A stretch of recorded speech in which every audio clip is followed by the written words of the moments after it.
Can the IRAs be in the trust? Welcome to Barry's Bites. Please join our host, attorney and financial advisor Chris Barry.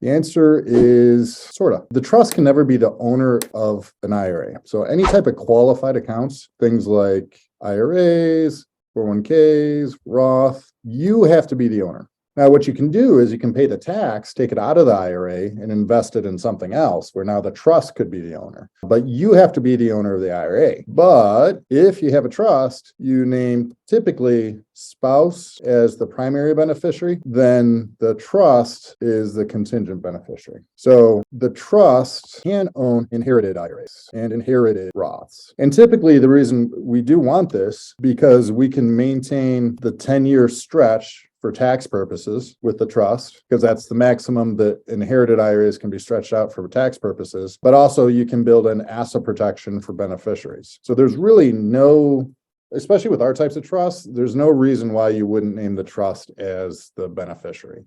So typically if you're married, you would name spouse first, then your contingent beneficiary would be the trust. So can the IRAs be in the trust? Your IRAs cannot be in your trust. You could pay the taxes on it, pull it out of the IRA. And now if you had it invested in XYZ mutual fund inside of the IRA, you could have it invested as XYZ mutual fund inside of the trust. But when you leave it to the next generation, that's where you can name the trust as a beneficiary. And now they can open up an inherited IRA in the name of the trust for the benefit of son or daughter, that type of thing. The big thing here is beneficiary. We name the trust as a beneficiary. Yes, we can do that, and there's advantages to do that. And I see some people push back on this. That's just because the trusts aren't well drafted sometimes, and it could trigger a 5-year payout for the tax purposes. But our trusts are drafted properly.